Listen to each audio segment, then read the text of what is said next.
Wannan ci gaba ne a cikin darasinmu na everyday conversation, wato tattaunawa ta yau da kullum yadda ake magana yau da kullum.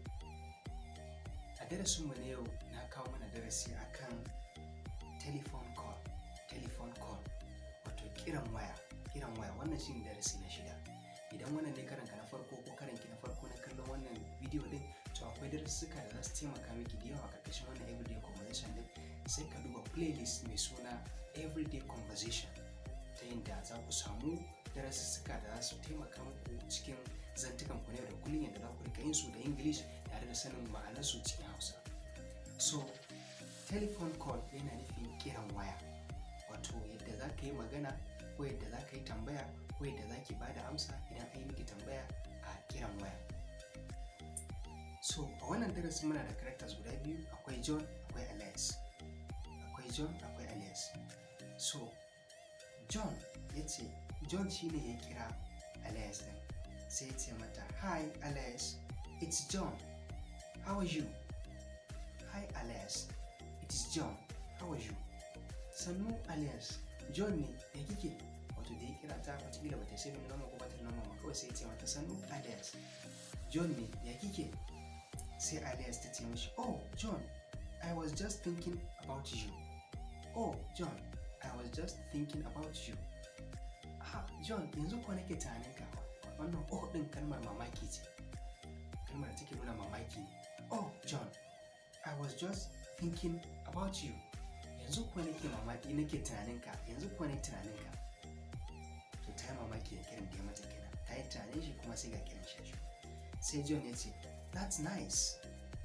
I was wondering if you had like to go to a movie tonight." "That's nice. I was wondering if you had like to go to a movie tonight." Yace, "That's nice. Yayi kyau. That's nice. Yayi kyau." I was wondering, zan yi mamaki ko kuma na yi mamaki, if you had like to go to a movie tonight. Zan yi mamaki ko kuma zan ji daɗi idan kina son tafiya gidan fim, wato kallon fim a daddaren yau ɗin. Zan yi mamaki idan kina son mu je kallon fim tare a wannan daren yau ɗin nan. Alice sai ta ce, "Sure, tabbas. Sure, I had love to. What's playing?" Ta ce, "Sure, I had love to. What's playing?" Ta ce, "Tabbas, I had love to. Ina son tafiya, wato ina so in je in kalla din. What's playing? Wane fim za a saka? Wane wasa za a yi, wato wane fim za a saka?" Sai John ya ce, "John, I was thinking about that new comedy Lights Out. What do you think?" Da tambaye shi wane fim za a saka, sai John ya ce, "I was thinking about that new comedy." Ina tunani akan za a saka wannan sabon comedy din, wato wannan sabon fim din da aka yi shi na nishadantarwa, Lights Out, mai suna Lights Out. Wannan sunan fim din ne, saboda abin da zai tabbatar maka da sunan fim din ne, saboda ya capitalizing na L, ya capitalizing na O, Lights Out. Wato ba wai na nufin wannan fim din ya fito bane, Lights Out. Wannan fim din mai suna Lights Out shine nake tunanin za a saka yau. What do you think? Amma ke me kike tunani? Me kike tunanin za a saka? Sai Alice ta ce, "Sound great. Ce, sounds great."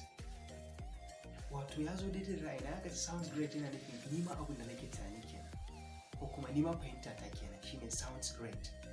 An za a fassara shi da Hausa a ce murya mai daɗi. So amma murya mai daɗi wato yana nufin ya yi daidai da ra'ayinta, ni ma tunani na ɗin fim ɗin za a saka, sai kuma gashi kai ma ka faɗa. Sai John ya ce, "Okay, I will pick you up around 7:30. The movie starts at 8. John ya ce, "Okay, I will pick you up around 7:30. The movie starts at 8. Ya ce, "To, I will pick you up. Zan zo in ɗauke ki around 7:30, da misalin karfe 7:30. The movie starts at 8. Fim ɗin zai fara da misalin karfe 8. So ni kuma karfe 7:30 zan zo in ɗauke ki, sai mu tafi mu jira fim ɗin ya fara tare da mu." Sai Alice ta ce, "See you then."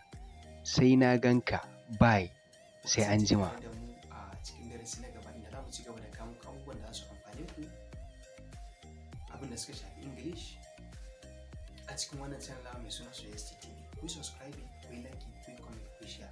Sai